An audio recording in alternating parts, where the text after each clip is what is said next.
Good evening. Just a little bit earlier than we're supposed to start, but I just wanted to set the scene a little bit. Thanks a lot for coming out. Teas and coffees over there, drinks at the back. Make sure you're nicely refreshed and ready to go. Now, today is going to be a lot of, the bulk of today is going to be done via a presentation. So they will be on these screens here that are dotted around. So do feel free to move around to get a better view of the screens if you would like to, basically. So just make sure you are able to see things if you want to look in more detail. We'll obviously take a load of questions and stuff afterwards that will explain it. Plus we'll have Paul Byrne explaining everything too. But just to let you know that if you want to move to look at face a screen, feel free to do so. Just stay out of the way of these cameras here. Otherwise no one at home will be able to see us. But yeah, we'll be up in about 2 or 3 minutes' time.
Okay, hello, good evening. Thanks for being with us tonight for another fans forum, just a month on from our last one.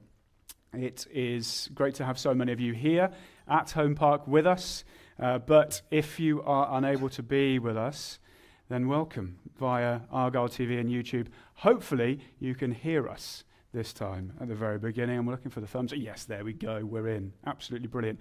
So as I mentioned just a little moment ago, today is going to be slightly different from the usual fans forums that we have here. It'll be focused on the finances of the club that will further explain the statement that was put out about 3 or 4 weeks ago. There'll be a presentation, as I mentioned, up on the screens. And it should answer a number of the questions that have been submitted by supporters via email over the last couple of weeks.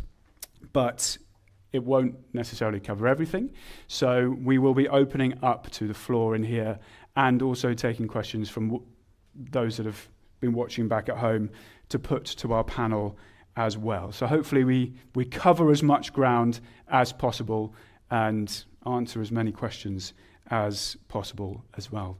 Now, do not worry, even though this is just a month on from our last fans forum, it is not our last one of the season. We will also be having another gathering probably early next year, end of January, February sort of time. So we will have another opportunity to get together and answer questions for you as well. So without any further delay, I will take a seat and I'll introduce our 2 panelists today. We'll start off with board member Paul Byrne.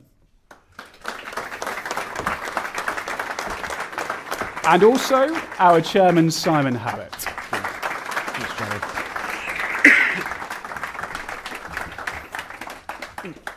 Thank you for being with us, gents. Andrew Parkinson, Chief Executive, was supposed to be here. Unfortunately, he is unable to make it tonight. So once again, we will be taking questions from the floor at the end of the presentation. We've also got a list that have come in from back home as well, but I think it's pretty much time to kick things off. So, Paul Byrne, over to you. Okay, thank you. Good evening, accountancy fans. Okay, so I'm gonna do the bulk of the heavy lifting tonight. We've got a presentation to go through. It's obviously numbers, accountancy. Don't worry, the first 3 hours are going to be the hardest. After that, it's going to be a lot easier to understand. Last buses, I think, they've probably already gone. We've got a presentation to go through. The aim today is just to make it clear about where Argyle's finances are. In line with our vision and values, we want to be really transparent and open and honest about things. So we've got probably about 45 minutes of slides to go through, and I'll kind of pull that through. And as we go through, hopefully we'll be able to deal with some of the questions that have already been submitted. So if we want to kick through the presentation, that'd be great. Okay, so let's remind ourselves of what our vision is. It's really important that we have the context of what we're trying to do here at Argyle. So our vision is to be a successful football club, supported and respected by everyone in the Southwest and many beyond. And that still remains the same. It's been like that for a number of years now, and that still remains absolutely the same. And our vision and values are really strong and are really important to us. And as we go through this evening's presentation, those vision and values that are vital to us, some of them are really going to be highlighted. So the ones that are highlighted there, fan focus, honesty, openness and integrity, excellence, financial prudence, and efficiency and organisational strength are really very relevant to the numbers that we're going to talk about. All those things form part of the way that we operate and the way that we control our finances and the way that we run our football club. That's not to say the other two aren't important, but just for tonight, those things are really critical. So let's start by talking about the key financial headlines that we have as a club. So this shows the last 5 years. The box on the right-hand side shows the numbers up to June 2025. They're unaudited yet, so they're finalised. We're going through the process of the audit with the auditors at the minute. So these numbers have not yet been released, but I'm giving you that visibility now straight away. So the first thing that you can see is that our income line has improved massively over that course of those 5 years. So 7 million in 2020. It went down a little in 2021 due to the COVID pandemic. Obviously, not many people were here. But then in 2022 recovered. In 2023 grew again. And the last 2 seasons, we've had significant record levels of revenue for the club. So income very, very high, and last year was at 28.9 million. What you can see in the next line is what our profit or loss has been throughout that period. And broadly, every year has been pretty much break even, with the exception of 23 and 24, when the club made losses of 3.6 and 2.4 million. So we lost 700,000 in 2020, we gained 300,000 in 21, we lost 300,000 in 22. In 2023, we lost 3.6 million. In 2024, we lost 2.4 million. And in 2025, we'll make a small profit of 600,000. Part of that profit is player trading. So obviously, players get bought and sold all the time. That's the nature of football. In 2020, you can see that our profit before player trading, we actually made profits on player trading in 2020 and more recently in 2025. So we obviously had quite a number of sales go through in the 2025 year. So we've made some profit in that. Without that profit, we would have made losses last year of 5.8 million quid. So the club was losing money, and this was subsidised in part by that trading profit for players. So that money for players has been reinvested back into covering the losses of the club during 2025. So what you can see there is that generally the club has broken even. For the last 5 years, in 4 of those years we've not had much trade trading, but in 2 of those years the profits that have been made on the players has been at least partly reinvested back to cover losses at the club. Okay, so let me talk to you about the model that we operate at Argyle. This is exactly how we try and run the club finances. So I'm going to talk about 4 different elements which feed into the player budget. So the first is a trading surplus. I'll talk about all these things and what they mean and where the money comes from and goes. So we'll have a trading surplus. Then we get money from the TV or EFL. Then we get gains, hopefully, from player trading. And then we get injections from shareholders. You can see that picture of Simon laughing as I tell him what the size of the cheque needs to be every year. So they're where the 4 sources of money come from. So I'll go through each of those. And all that money goes into the playing budget. Any of that money goes into the playing budget. Whatever comes from those 4 sources ends up on the pitch. So let's talk about each of those individual parts. From a trading surplus, that is all the activity that goes on around the club. Whether it's selling tickets on match day or season tickets, your evergreen monies, shirts and merchandising, sponsorship that comes in from local businesses or national businesses. Every time you buy a pint or a pasty or a Coke, every time you come to hospitality, that money comes into the club and therefore generates revenue for the club. And that revenue helps to cover the costs of running the club. You know, we've got a big stadium here. That's got costs, the cost of travel and accommodation for players, the cost of running the academy, the administration cost, the cost of actually putting on these events and making sure the club runs well, the cost of goods. You know, when you buy a shirt, we don't get to keep every penny of that. We have to buy the shirts from the manufacturers. Every time we buy a pint, we have to buy it from St. Austell, so the cost of the goods. And then finally, the marketing, the media, the broadcast. Making sure that we've got the infrastructure in place. And so the money that comes in helps to cover those costs. Over the course of the last 5 years, you know, one of the questions that comes up is why do we put money into infrastructure? That funnel that we talk about there, that funnel there is how we're generating money for the club. The big thing that we've tried to do in the course of the last 5 or 6 years, maybe more, 7 years, is to try and make that funnel bigger. The bigger that funnel is, the bigger that trading surplus can be, the bigger the amount of money that's generated for the club. So, over 3 phases really in the last 8 years, we've invested in significant amounts of infrastructure for the club so that we can make that funnel bigger and therefore create returns that happen year in, year out thereafter. So whether the first instance of that was really the building that you're sat in now, unless you're at home, in which case we didn't build the building that you sat in if you're at home, we sat in the one that you sat in now. So the Mayflower Grandstand is the first instance of that really. And the stadium needed refreshing, you know, and whichever part of the stadium you sit in, you'll be sure to see the standards have increased. In 2023, between 2020 and 2023 then, we did a number of things, increased the fan zones, we bought new land around Home Park, we bought what was called Goals, the five-a-side centre, and turned it into the Harpers five-a-side centre to increase the presence of Argyle and also the commercial activity that we've got. And then latterly, in the last couple of years, we've put money into Brickfields, now known as Fulston Park, where the academy will be housed and other facilities for the club. We've bought the Green Taverners, and we've invested in gym and player facilities, which will make it a more attractive place to come. So putting money into these infrastructure projects makes that funnel bigger and bigger and bigger every year. And that's the reason that you put money into those, so that you get that revenue that comes in year after year rather than spending it all at once. So if you think about that model then, that left-hand side, that trading surplus, comes from all that activity and making that funnel bigger and bigger all the time, makes that bigger, which at the end of it puts more money into the playing budget. So that's the model that we operate.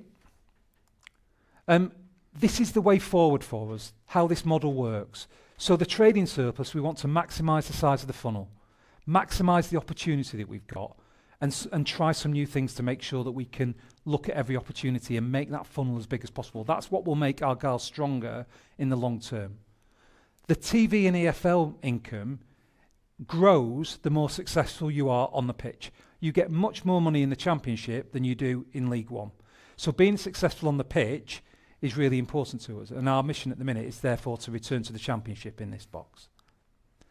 The player trading model can come through from developing a really strong academy and being as smart as we can be with our player trading. We've had some successes in the last few years, and we're planning now, you know, we're putting the groundwork in to really make more success in the future. And then finally, to get injection from shareholders.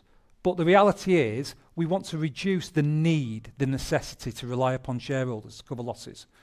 So that's one thing. We want to take away the necessity to ask shareholders to put their hand in the pocket to cover losses every year by increasing the funnel.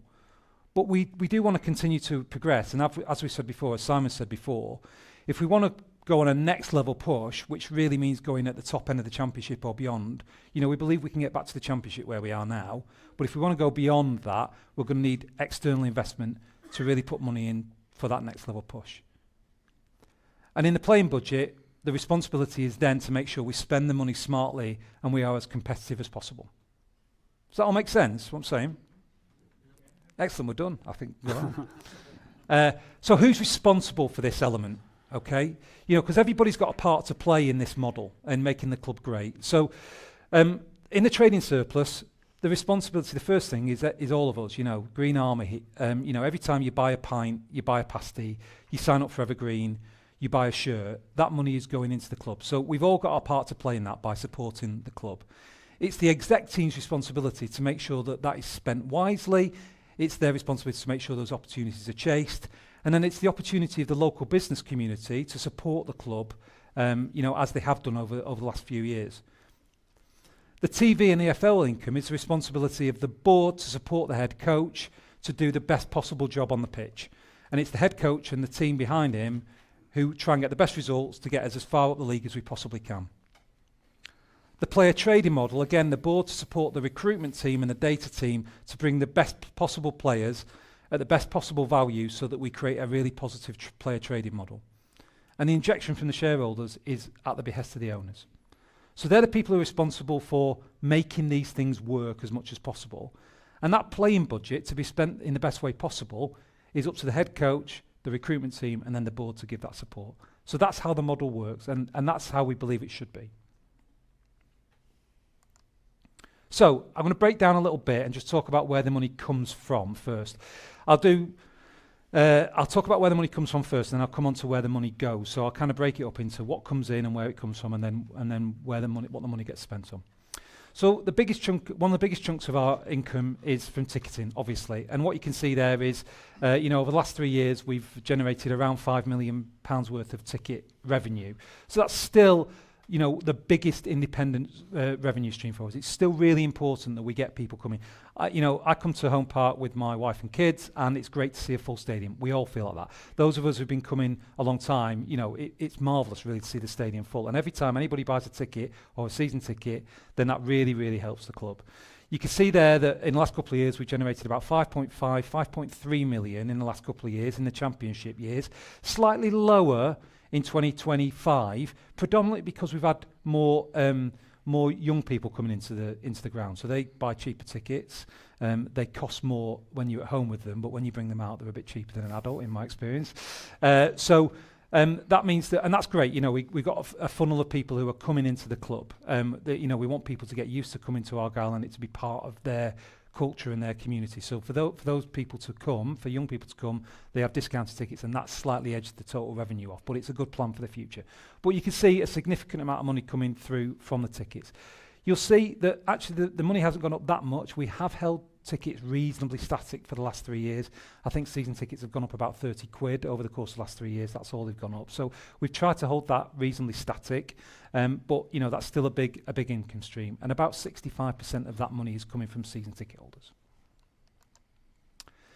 So food and beverages, this is again another big income stream for us, and it's generated about 3.5 million last year, and that's been growing consistently. So when you come to the match and you buy a pint or a pasty, or whether you come to one of the events at Argyle that's not on a match day, I don't know, maybe a premium accountancy presentation on a Thursday night, maybe, you buy a pint, you buy a pasty, maybe buy 2 pints, maybe you need more than 2 pints to get through it, then what you get really is, you get the revenue coming into the club. So the use of the facilities that we've got here on a match day is pretty obvious to people, but also non-match day. And every time people engage with us, that's great. It comes into the club.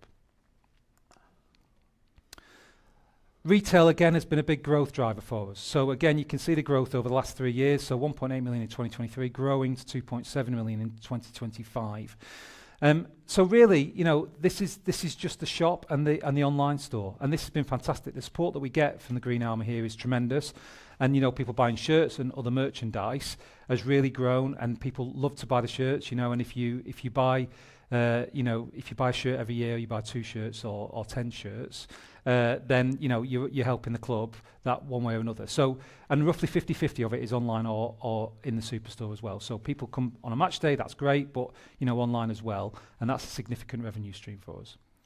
Sponsorship and media has always been a big part of football, and again, it's no different for us. And again, being into the Championship enabled us to go up a little bit, coming out of League One. So it does vary this, different things happen, and TV income moves around. Sometimes it's sent to us from the EFL by one route and sometimes via another.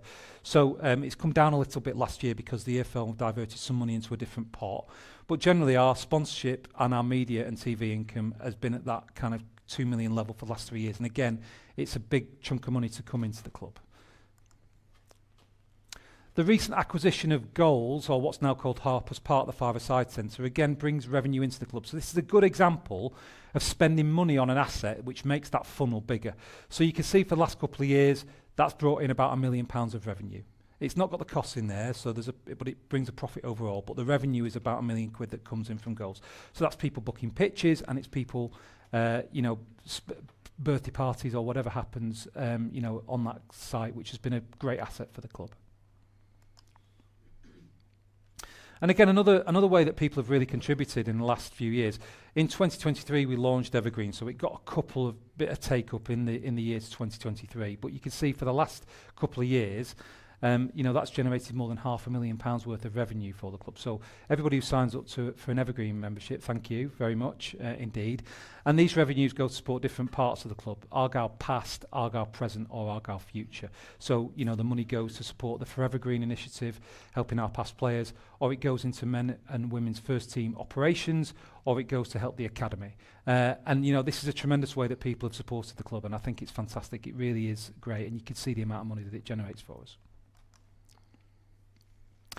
And then, a whole host of other things happen at the club, and some are controllable and some are not. So you can see last year that particularly our other income was very significant. It jumped up a lot.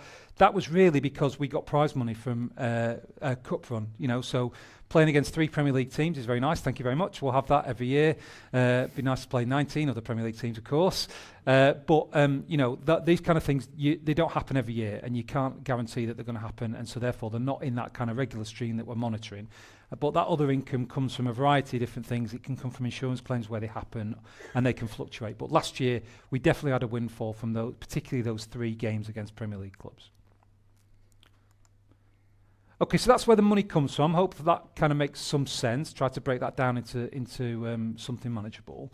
So let's just talk about where the rest of the money comes from, and it comes from shareholders. So over the course of the last 5-6 years, since 2020, there's been £27 million put in by shareholders. So predominantly Simon, but also Argyle Green as a minority shareholder group, and Richard Holiday and his family as a shareholder group. So that amount of money has really gone into 2 places. It's gone to cover losses that the club has incurred.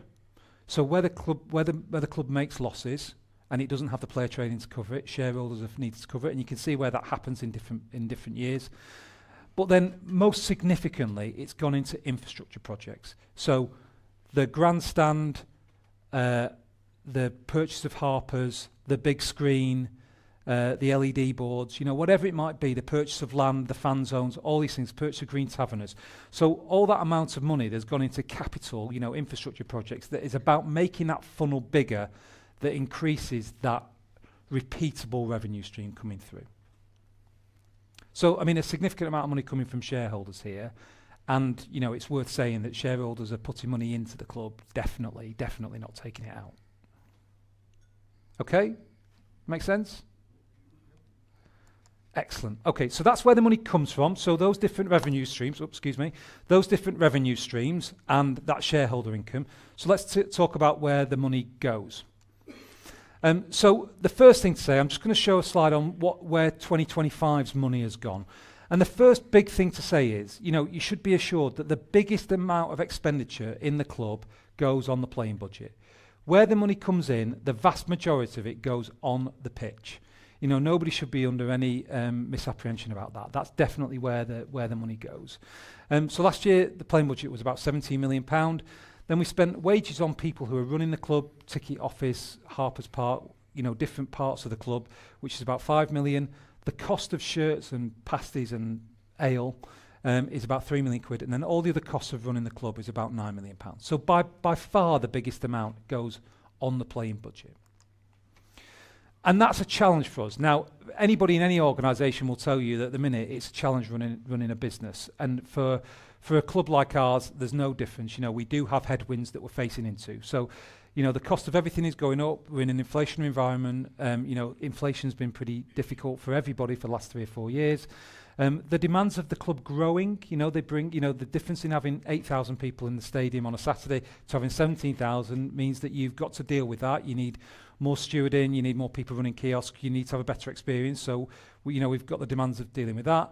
The cost of wages and national insurance has been a taxation issue that has hit every organisation in the country that employs people, and we're no different to that. And also, it's a very competitive league, both in the Championship, and let's be honest, League One's, you know, pretty competitive within its pool as well. So, you know, all these things are things that we have to face into. They're very real. We're not moaning about them, but you know, we need to understand that that is the environment that we're operating in. So, with that in mind, with our cost base, you'd expect some of these costs to be going up anyway because of that inflationary environment. So, our admin costs have gone from about 3 million to about 3.9 million, and have really seen significant inflationary pressure over the last few years, really. But that's the cost of everything that is administrative about the club. It includes the depreciation on the assets for those of us who are accountancy minded.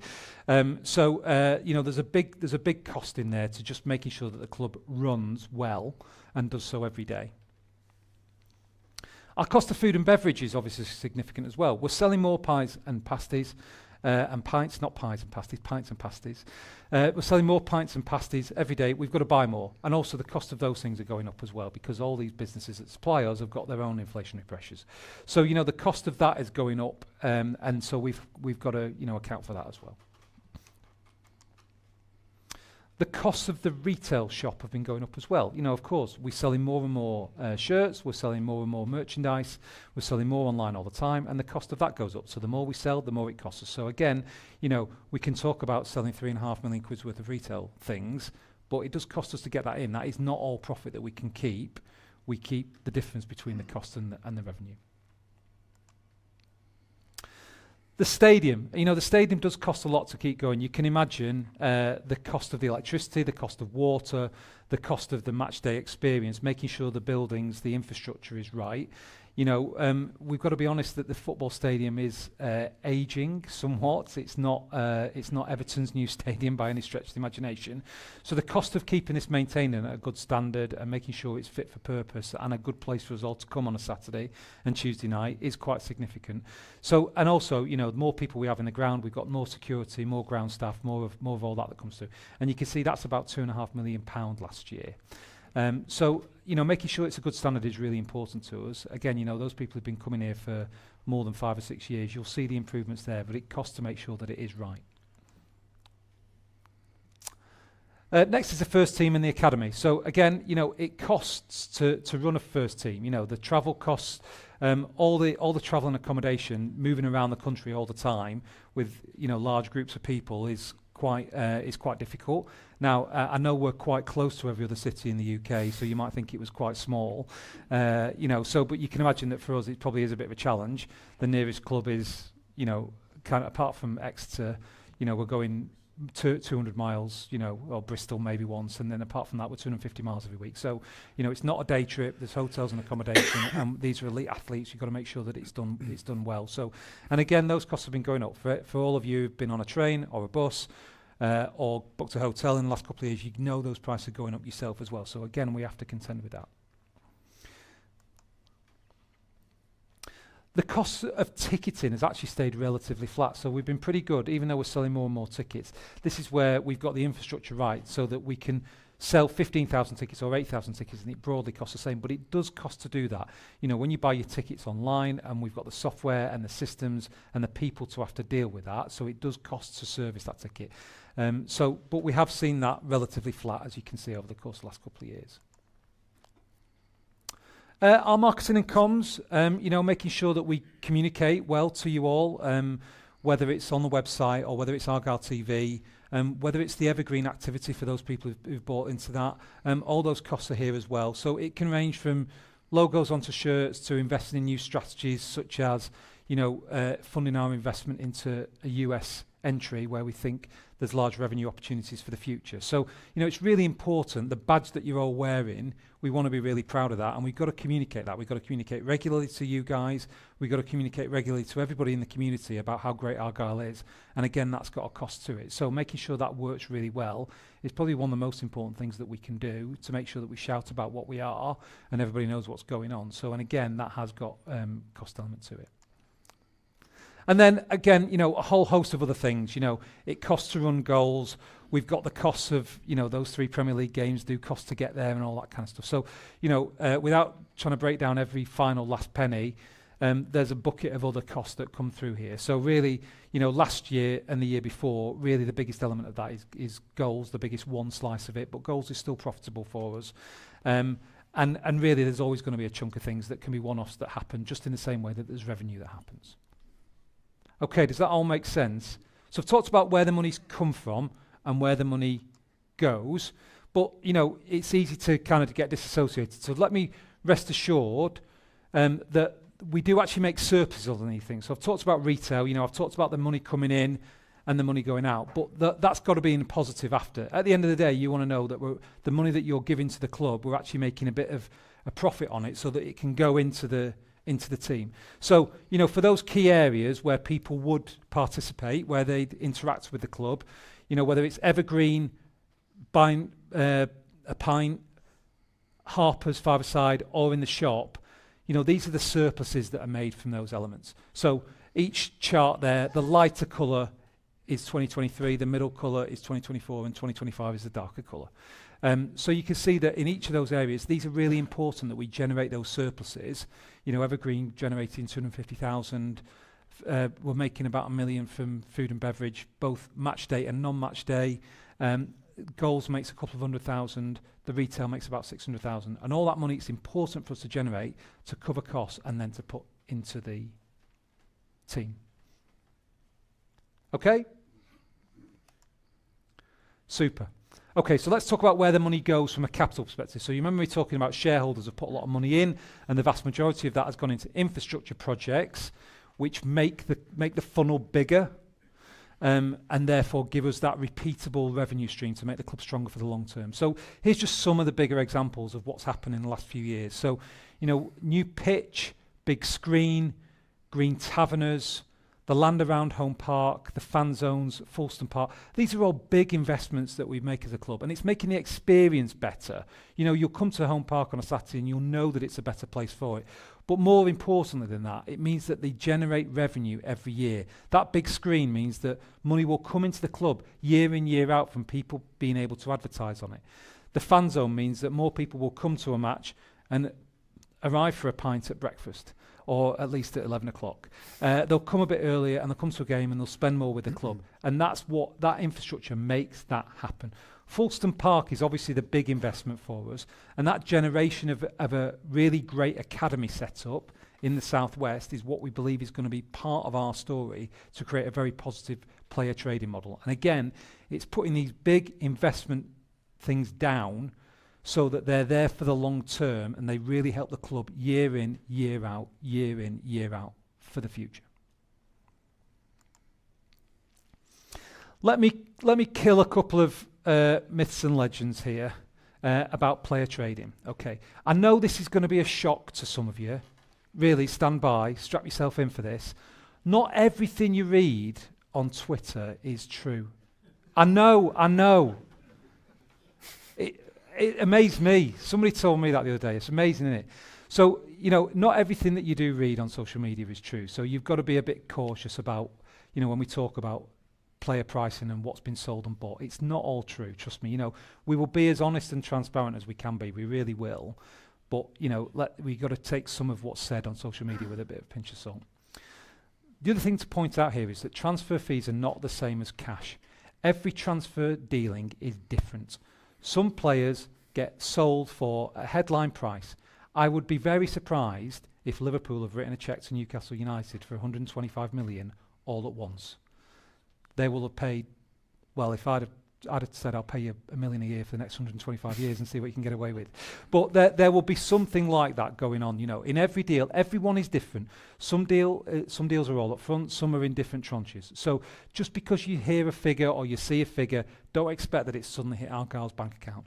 There are monies coming in and out at different levels, and it varies on every single deal. So, whatever money comes into the club, it's not necessarily that it comes in all at once. Similarly, when we buy players, it doesn't necessarily go out all at once, but each one is very, very different. So again, don't be fooled by, a headline that then needs a bit of breaking down. Some things that are said around valuations are contingent. They're contingent on different things, And again, you look at the Premier League, some fees will be being talked about, and some things will be contingent upon number of appearances, getting to international appearances, Champions League appearances, whatever it might be. And that runs the same all the way through football. Whether it's number of appearances or goals scored or time spent or percentage or promotions or whatever it might be. So again, don't think that a headline price is necessarily what is being paid. It isn't necessarily. It can be very, very different. And then finally, as we said here, and why we're stood here today is because we want to be honest and open and transparent about things. We really do. But two things. Firstly, we don't think that's very clever competitively if we're going into negotiation with other clubs for players to talk about that, about valuations that openly. And secondly, most importantly, EFL regulations prevent us from actually talking about what the fees are. So even if we wanted to, we can't tell you exactly how much was paid for a player or we got paid for a player. So we want to be as open and transparent, as honest as possible, but we are restricted in that. Okay? Excellent. Okay, again, one for the real accountants here. We'll talk about our balance sheet. So this is what the assets and liabilities of the club are. So you should be assured here that the club's in rude health, really. The money that's been put in by shareholders predominantly has been put in as shares and therefore has made the club stronger financially. Fixed assets are the things that you can touch and feel, the things that were stood on, the buildings around us, and some of the player valuations. You'll see that we've got cash in the bank at different points in time. That's gone up and down. Cash in the bank, this is always, the football club's year end is the 30th of June. So the cash in the bank is always at a point in time. It could have moved by 3 million 2 days later. So, the amount of cash in the bank goes up and down and up and down in a football club. That's what it's like. You'll see it goes up and down at different points over that cycle. So sometimes we've had cash in the bank. Sometimes that's waiting for a big investment to pay. Sometimes it's because the shareholders have put the money in at a certain time. The different things happen. Current assets are generally money that is owed to us, and current liability is money that we owe to people. So, whether it's a local plumber who's been and done some work, or it's HMRC, or whoever it might be, you always owe money to people in a business, and people always owe money to you as well. So those things are, pretty much fairly stable, except a couple of larger one-offs. And then the borrowings line, generally the club has had no borrowings whatsoever. But recently, just at the end of the 2025 year, a couple of shareholders, so particularly Simon and the Holiday Group, have loaned money to the club rather than a share injection at a very low rate of interest. So that's been a kind of way of helping to fund some of those losses this year. So that's a small amount of what's been put in total has been put in as borrowings in the last 6 months.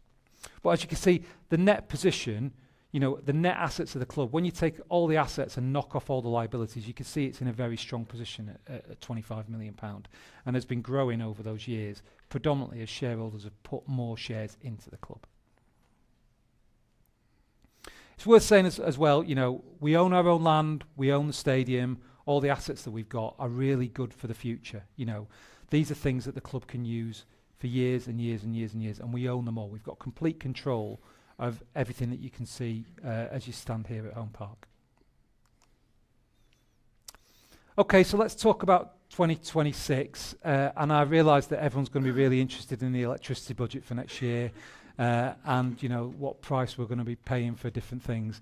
What people really care about is what's in the playing budget. So, Simon said when we were at last fans forum in July that we had a top 6 competitive playing budget.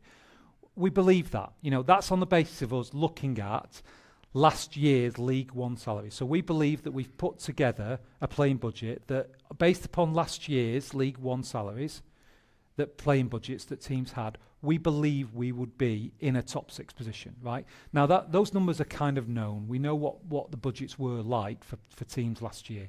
We don't know this year's yet, so we can only speculate the same as you. But there's some big spenders gone out of the division. Wrexham and Birmingham spent a lot last year, we believe, you think. So they've gone up and gone out, but there'll be a couple of big spenders that have come down. I would have thought Cardiff might spend a lot and maybe Luton might spend it. But it's speculation, right? We don't know. But on the basis of last year's numbers, we've put together a budget which is definitely competitive, and we believe top 6. We don't know guaranteed, but that's what we believe on the basis of what we know.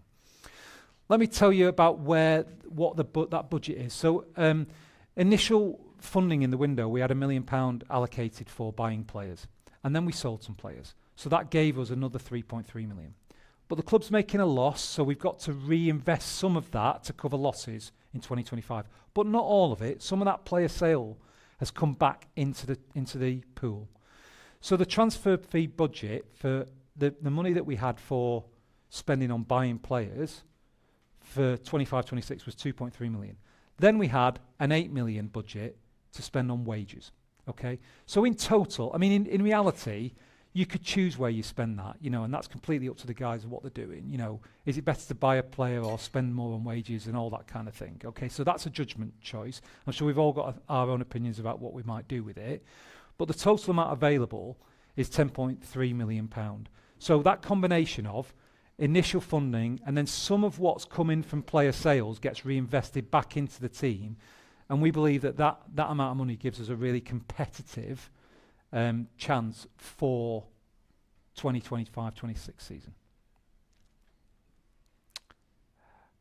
So, I know that's kind of going to be one of the biggest questions. That's probably the slide you all came for, isn't it? I've just built up to this for an hour just to do that slide, really. I should have done that and you could all have been home in time for news night, I would have thought.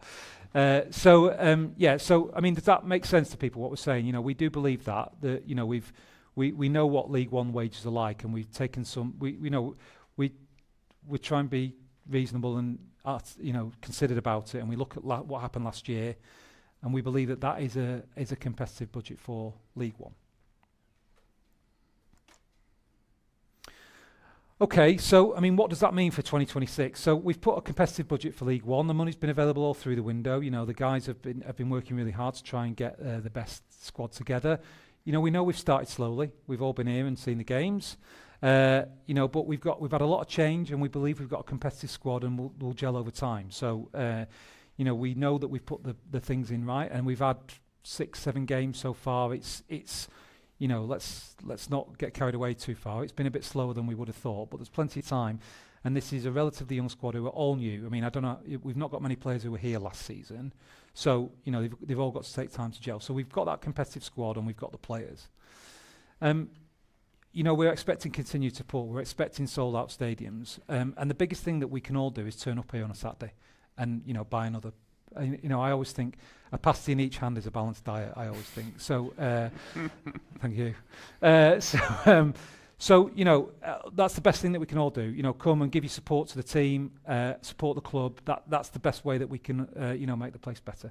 And we continue to enjoy the support of local businesses and communities. So, and that's really important, bringing in that revenue that helps support the club and make it a place that we can be really proud of for us, for the whole city. It's really, really important. And the thing is, we trust that model that we talked about. We continue to be a sustainable club. It's important. I've come here with my kids, with my wife for years, and it's important that, the future generations have got that opportunity. I know that's a bit hokey, call me old, sentimental, well not old, but sentimental. That it's important that the club is here for the long term, and making it sustainable means that it will be. So we want to be as competitive as we can. We want to make sure that we can do the best that we possibly can. So trusting in that model that I've talked about and spending wisely will lead to long-term improvements for the club, and I think that's in all of our best interests. So I'm going to shut up now. 41 minutes, not bad. Okay, so look, let me summarise for you all. The club is still in a very sensible financial position. We've not taken any, drastic risks. All the money that comes in goes into support of the club, and primarily the first team. The biggest cost that we spend our money on is on the pitch on a Saturday. So, I know that people look at different things, but primarily that's where the money goes. The money is spent wisely, we think, to make the funnel bigger. That funnel's got to be you want to see it from the moon. The bigger the funnel is, the more revenue comes in every year, which makes the club more competitive and more sustainable for the future. So we think that we spent the money wisely to maximise that funnel for the future. Like I said, shareholders are still putting money into the club, certainly not taking it out. We're very strongly of the belief that sustainability is the way forward. And if we want to push on to that next level beyond, where we are now, we strongly believe we've got a good chance of getting back to the Championship where we are. But if we want to go beyond that, to the upper echelons of the Championship and beyond, we need new investors. And we know that to get that next level push, not the push where we are now, but the next level, we're going to need new investors. Okay, I think that is... Did I draw a breath? Not much. Not many. Okay, so I think that's it. I'm going to sit down and then we can ask questions. Yeah, absolutely. Paul Byrne, everybody. Thank you, Paul. Excellent. Very good. Right. Very good. Very well done. You do need to sit down, probably. Oh, and God. draw a breath. What a night it's been. Yeah, well done. Hopefully that has covered a lot of things that obviously were up in the air in questions and what have you. We will ask you guys in attendance at the minute for some questions in just a sec.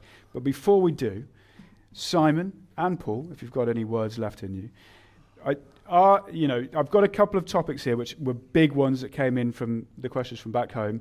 I just want to go over them again and make sure you're happy with things that have been covered and said, and whether there's anything else you want to add to it. So firstly, the where's the money gone question. Is there anything else that wants to be added to that from what Paul has already said? It was pretty thorough. I don't think so. That was pretty thorough. Yeah. Okay, fine. What about in terms of spending money on infrastructure, not prioritising, but spending money on infrastructure rather than putting more into a playing budget? Well, I think Paul made it very clear that the goal of the money that the shareholders have put in has been to increase the size of the funnel, cover losses, and provide a pool of money available for player trading. One of Paul's earlier slides showed how player trading over the last year or two has surpluses from player trading have grown considerably, and that's because we allocated part of the money that shareholders have put in to a pool of new players. Yeah. Okay. And the other kind of bigger one or high volume question that came in was around, why do we have to be a sustainable football model? Why do we have to go by that? We don't have to be. If you can find somebody like an oil sheikh who is prepared to plough money into the club until he changes his mind, we could be that kind of club. But I don't think there are many fans who would think that that is a sensible way to run a football club. It risks the owner changing his mind. It risks the owner having adverse, having his finances turn adverse. I mean, all of these things have happened to many clubs over the last 10 years. Owners have changed their minds, owners have gone bust, owners have lost interest, and the consequence has been that the clubs have collapsed in many ways. So, we're seeing it now. We've seen it most recently with Sheffield Wednesday, with Reading, we've seen it with Wigan, with Morecambe, obviously. So, I don't want us to be that kind of club. I'm happy to put my money into the club, but basically to make the long-term future more secure and to make the more long-term future have a chance of being more successful. Mm-hmm. Okay, great. Just also to point out that this is obviously being put out on our YouTube page and on Argyle TV. So if you have missed any of it or want kind of... Or you want to watch it again? To look through it again. If you want to watch it again. Because of how amazingly thrilling it was, which it was, obviously. You can. So Paul will be doing that this evening. You can leave a review, by the way, on the YouTube page. Oh, no, hang on. You absolutely can at any stage. We will also make that presentation available to download as a PDF on our website as well. So there was quite a lot of info in it. And so if you do want to look at anything specifically from tomorrow morning, that will be available on our website to download as a PDF, so you can go through it again in your own words. Right. Who has a question? Immediate hand up. Yeah, so when you do have a question, put your hand up. We will come and find you with the microphone. Hopefully everybody will be able to hear it. And if you could address it to the person you want to hear from. Just here up. At the front, yeah. This is more of a suggestion than a question. If you look online, one of the things that a great number of fans don't get is the difference between selling 3 players for £1 million each. They think that means you've got £3 million in, so why aren't you spending £3 million? They don't understand signing on fees. They don't understand agents' fees. They don't understand loan fees. All that sort of stuff, nobody seems to understand. Well, a lot of them don't understand.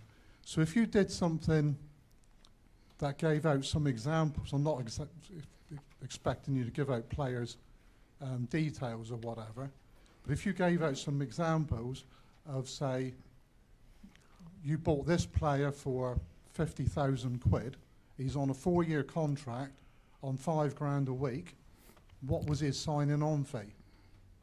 Or what was the loan fee of a recent player? I expect the one you had in from Katic from Zurich, I expect that cost us quite a lot of money for 5 months. That sort of thing seems to be what a lot of fans online, again talking about myths and legends, is the sort of thing a lot of fans don't get. Fair enough. Yeah, but I think I've tried to kind of. You're right, and look, we all read it. I'm not immune to reading it or thinking about what it is. And what's interesting is that when you read some things online and you know what's going on, it is fascinating how much stuff that genuinely just is completely fabricated. So, I would encourage you. Of course, I'm not going to say don't. Of course, we're all interested, fascinated, aren't we? So, but I think it's a bit unfair to try and single out some stuff. I just think, in general, the principle should be, you don't necessarily need to believe everything that you read. And also, there are these things that come in and out. The valuations that you read online or in the newspapers are not necessarily correct. Some of them are contingent, and cash is not the same as the transfer fee. They're the 3 things I'd say. So you're completely right. I've tried to kind of talk about that tonight. It's important that people don't always take whatever they read online as transfer fees as valuation. I think what I'm trying to demonstrate to people here is, look, player trading is part of our model. So we want to make money out of players, and that will reinvest to help support the club, in many, many ways. And, building the academy and making sure that works in the best way possible maximises that value. I don't really think that the right thing to do is to talk about putting examples out of individual players. It kind of identifies things. It makes our negotiation point weaker if people know what our approach is.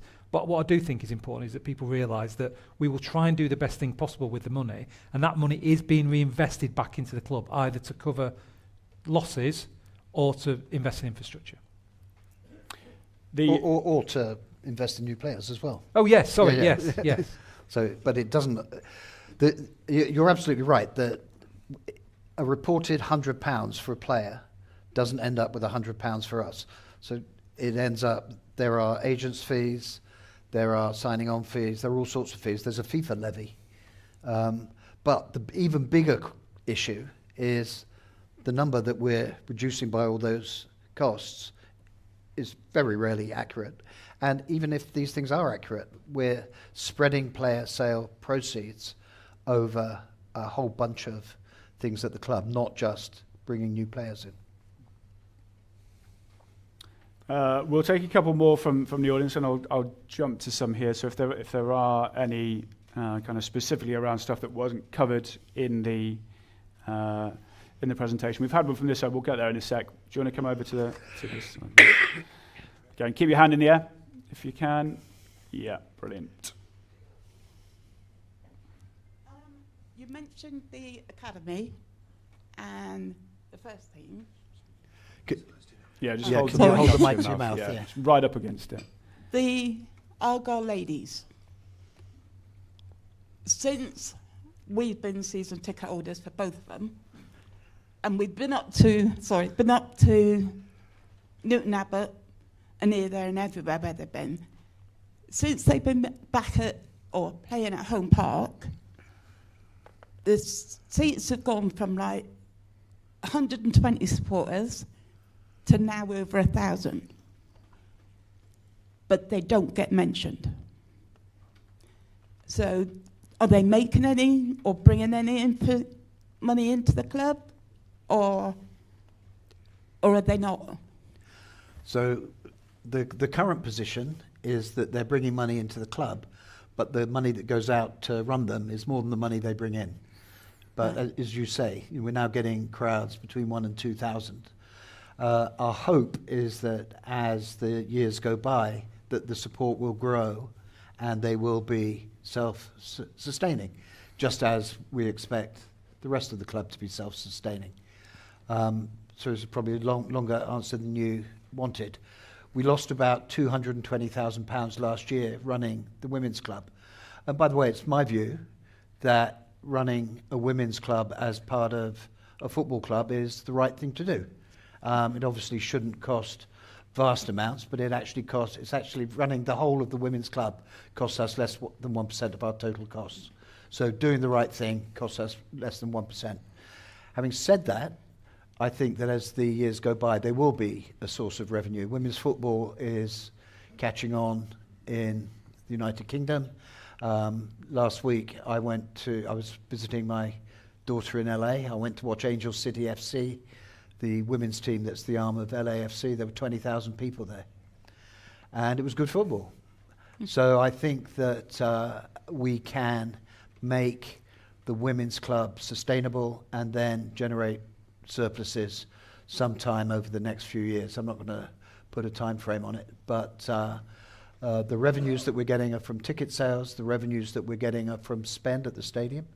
Maybe it's a sign of the times, but the demographics for the women's matches are much younger, much more female, and maybe as a consequence or not, I don't know, but the spend per head is considerably more than the spend per head for the Saturday games of the men's team. So we will continue to support the women's team here. We think that it's a minor cost for doing the right thing, but eventually it won't be just doing the right thing. It will be providing surpluses to be able to feed back into the rest of the club. Thank you. Thank you very much for the question. We'll take the one over this side as well. So who had their hand up over here? Still have the question to ask? Yeah, brilliant. Yeah, it's slightly controversial, but have you considered naming rights for the ground or even a new ground? A new ground? A new ground. Wow. What with? Blimey. what with? I mean, a new ground's quite a lot of money. Yeah, we've considered naming rights for the ground. It's never really got beyond a concept, really, if truth be told. You know, sponsorship opportunities are obviously normal in football, but it's never really got beyond that, if we're honest.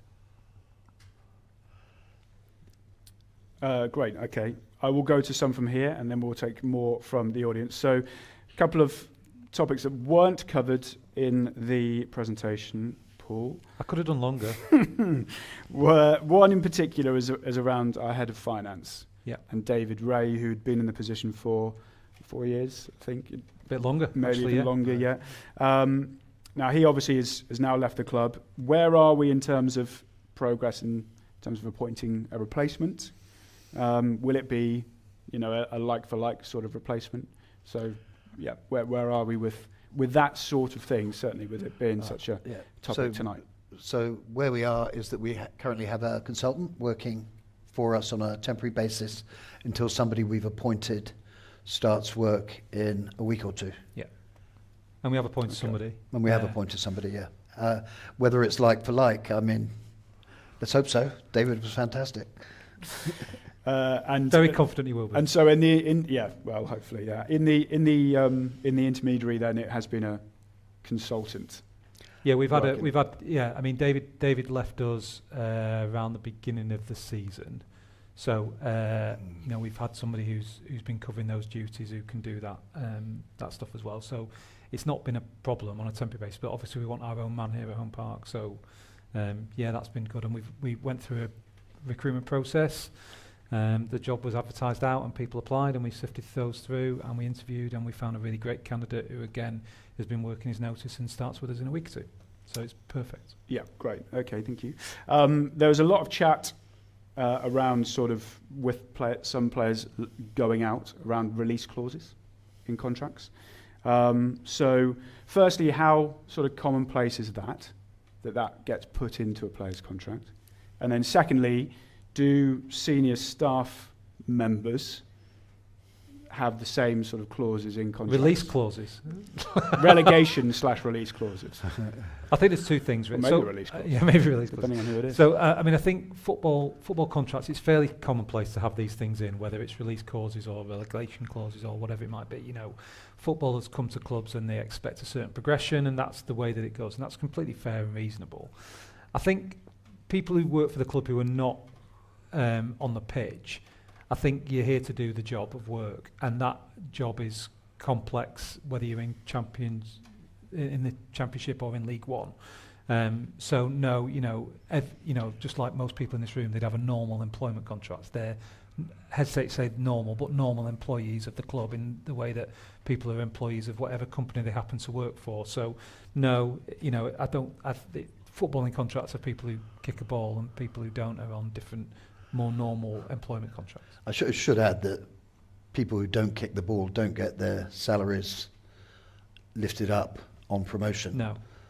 Unlike people who do kick balls around. Okay, yep. Any other questions from the audience before I dive back We've into got one some? down here. Yeah. Keep your hands right up, Rob. Yeah, Rob can't see I'll you. leave it for you to choose. Yeah, go across there, then we'll come to the front. Hi.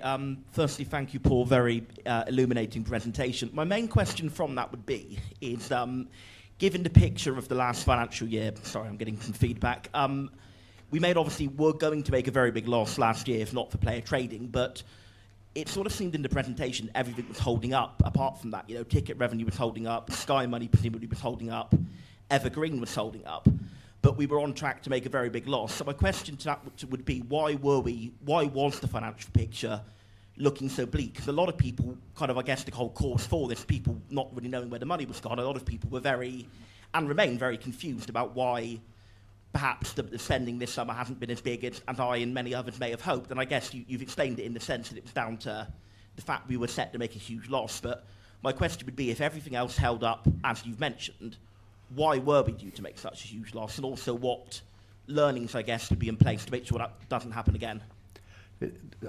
Paul will come on to the details. Let me just make a couple of things clear. First of all, we spent over £17 million on the playing squad, which was more than we'd initially budgeted. The more general point is that we'd started about 3 years ago providing a pool of money for player trading. So that player trading is part of our revenue stream now. So we didn't make a loss after playing trading, or we didn't make a loss after playing trading. We roughly broke even, had a small surplus. So that will continue to be the case. The drawback with that is that profits, surpluses from player trading will tend to be lumpy. And at some point, we're going to have to find a way of smoothing them out as the years go by so they can become a permanent part of the operating budget. But just to be absolutely clear, we did show a surplus last year, and we showed a surplus because our strategy of investing in the player squad had paid off. I think, maybe I've been, I hope I have tried to clear up some of the confusion. Mm-hmm. I mean, I think that, don't think of it like, oh, we made a loss, blimey, and then on the last day of the season, God, that was lucky, we sold those players. That's not quite how it worked. We knew some of that player budget was coming in that enabled us in January to invest some money into the squad, and you saw that on the pitch, especially in centre halves, particularly. You know, you saw a big change in that. So because we knew some of that player trading money was coming in, it enabled us to make the decision. Okay, we can make a loss over here because we got some of that coming in, and also some of it, you know, when we made those decisions, was a bit underwritten by shareholders in anticipation that some of these things would happen. So, listen, don't get me wrong, you're always learning. You know, every day's a school day, and you always pick up, okay, we've had 2 seasons in the Championship, that's the first time we've been there for a while. There's lots of things that we've learned about what goes on and how you can do things better, and you're always doing that. You'd hope that everybody does that in whatever walk of life they're in. But don't think of it like, oh God, we lost this money. Oh, blimey, we were lucky to get that £6 million in at the end. We made that decision actively to put more money into the squad, especially in January. Yeah. By the way, I think the average Championship club loses about £25 million a year. So we were doing all right. Yeah. Thank you very much. Thank you for From the that point of question as well. Keep your hands up if you do have a question to come. We'll come down the front and get the one from the gentleman on the front row. Just a quick one. The tournament that we went over to in the States, have you started to see any fruit of that labour with regards to increase in from stuff in America, shirt sales, TV, potential sponsorships and all those sort of things? Initial success, but I've got to say that was our first foray into the United States as part of a strategy that we're developing to build a fan base in the United States. So several things. When we get back to the championship, we will be determined not to lose money. Every team gets the same media money. Every team gets ticket sales, and ticket sales are partly at least a function not just of your prices, but of how big your stadium is. So the two big sources of revenue, one is the same for everybody, and one is we've got a smaller stadium. So we need, as Paul says, to keep increasing the size of the funnel. So we are going to keep trying new things that we think can help increase the size of the funnel. One of those things is a strategy to invest in the future of a fan base in the United States. I'm not sure if people ever visit the United States, but soccer is the second most popular participation sport now in the United States. Women's teams are getting 20 to 60,000 attendances. We've got the World Cup coming next year. We've got the Los Angeles Olympics coming in 2028. This is our opportunity to develop a fan base in the United States. So the tournament that we entered was, I've got to admit, a great deal of fun, and much more fun than I think we thought it was going to be. But if it had just been fun, it would have been a really expensive few days. So we think of that as an investment and the first part of our strategy into the United States. So it gave us a large amount of exposure on ESPN, the biggest sports network in the United States. We ended up, I think our last match against Borussia Dortmund had 25,000 people watching on YouTube. So that's the first part of a strategy that we're going to be unveiling over the next few months to develop a fan base in the United States.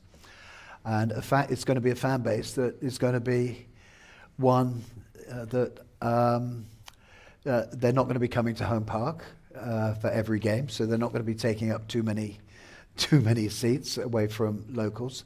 They are just as passionate about Argyle as people in Devon and Cornwall, and they spend a lot of money. They spend a lot of money without taking up seats in the stadium.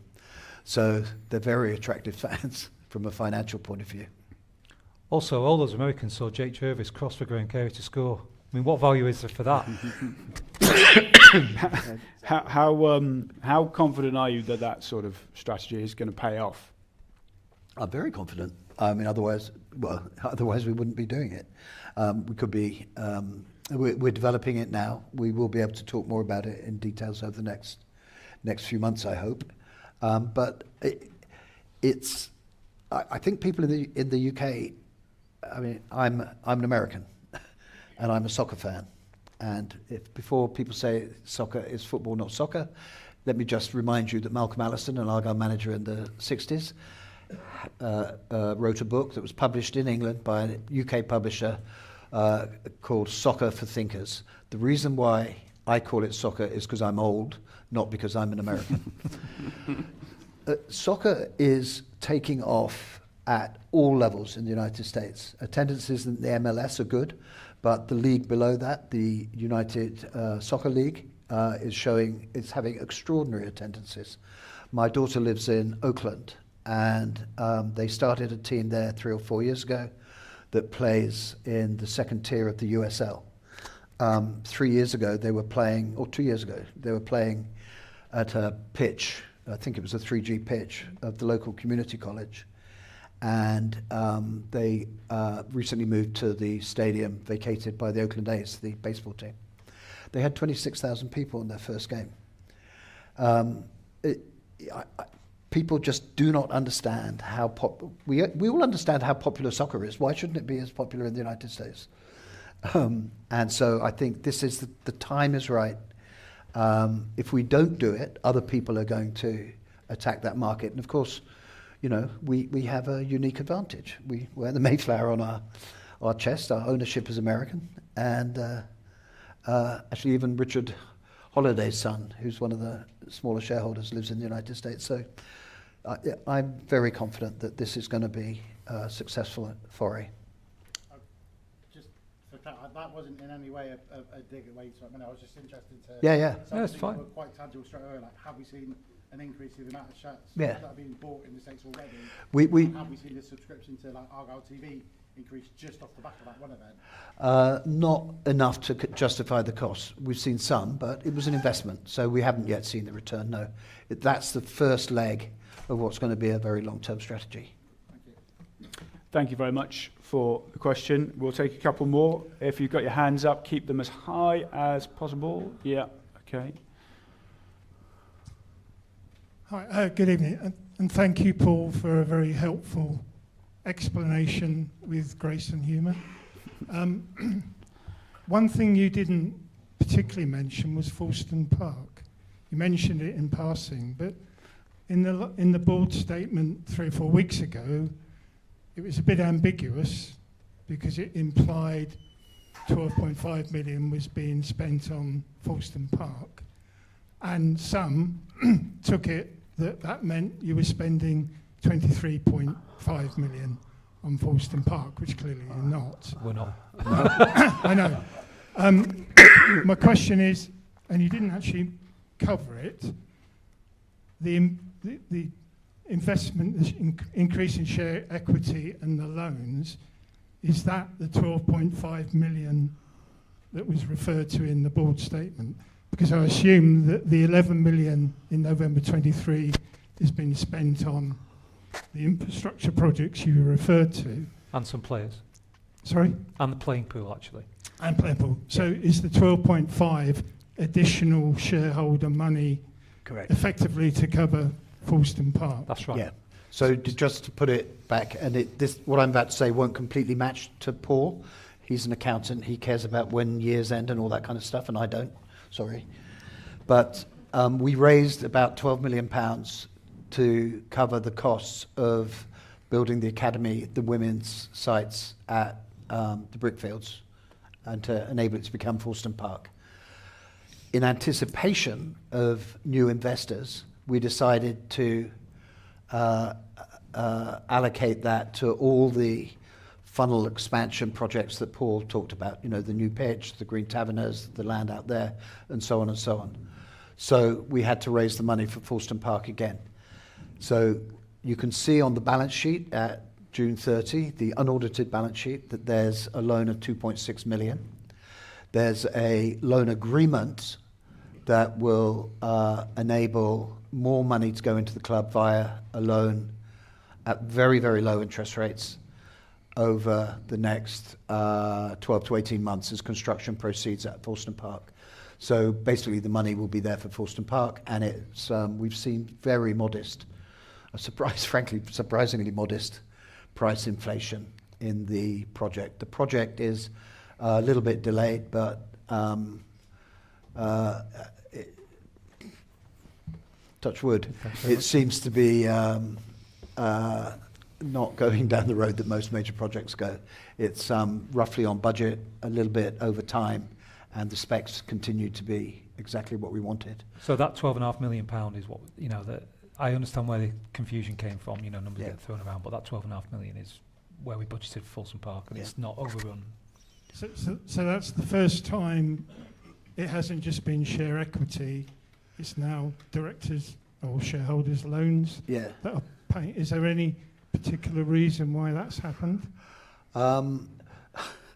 the original reason was so that we could get it done more quickly, and it ended up getting a little bit more complicated. There's no interest payable on the loan till the end of the year.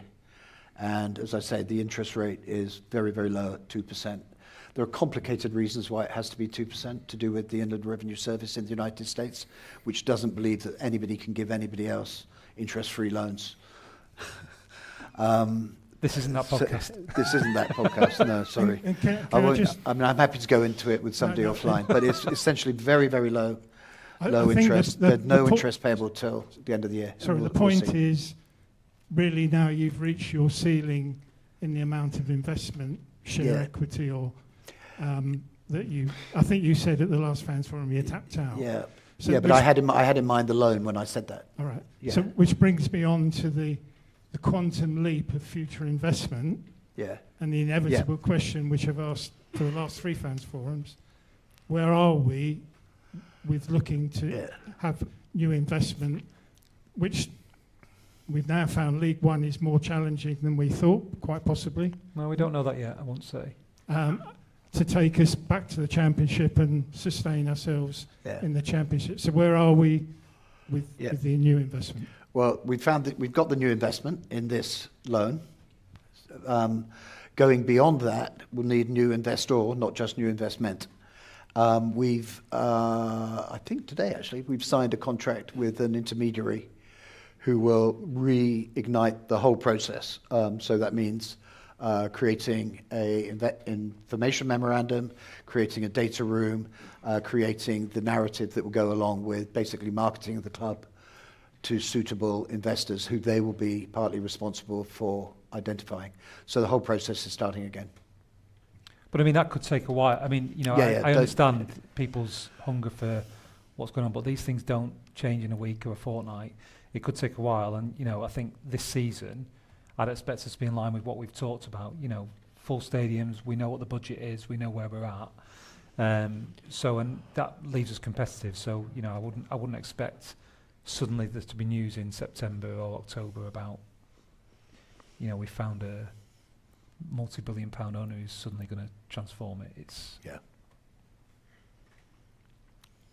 Great. Okay. Any other burning questions from people that are here? Yeah, we've got one at the front, and then I'll run through a couple at the end to finish with. Just referring to the player budget for this season, the 10.3 million, with obviously the things that happen in this transfer window and the projected spend across those wages. Is there a view of there being available funds for the January transfer window? The transfer budget is set by the board, and then it's up to the football department when they spend it. So we don't tell them you should spend it now, you should spend it in January and so on. The only thing I would say is that prices, when you're acquiring players, tend to be much higher for the same player in January than they do in July. And it's a sensible policy to tend to be a seller in January and a buyer in July. And that's obviously on a net basis. But we set the budget, and it's their discretion when they want to spend it. Thank you very much. more. We'll take one more. We've got the man with the mic running all over the room. Rob was having a rest. Thank you very much. Well, yeah, I've heard the mention of full stadiums a couple of times tonight. We haven't had a full stadium there this year. We've had under 16,000. Is there anything we can do with squeezing the away? Obviously, the away team isn't as well supported. Yeah. So can we squeeze them more, release more tickets to... So there has been some work done on that to actually make the away end a bit more flexible when there are smaller elements. But it's partly around how you can draw a line, especially around the back of the stadium where there's the same bars or toilet facilities or turnstiles. The guys are always looking at opportunities to do it. But we have done some things, and we'll continue to do so, I think. But the basic problem that people are not bringing their full allotment. Yeah. We just cannot configure it so that it can be completely full. We have to. It's a rule that you have to offer concessions and toilet facilities to people. Yeah.